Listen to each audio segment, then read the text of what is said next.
Tarlanın taşı çokmuş, bu sene de böyle oldu. Kara saban çatlakmış, bu sene de böyle oldu.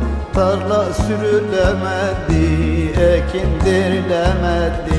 Kara saban çatlakmış, bu sene de böyle oldu. Tarla sürülemedi,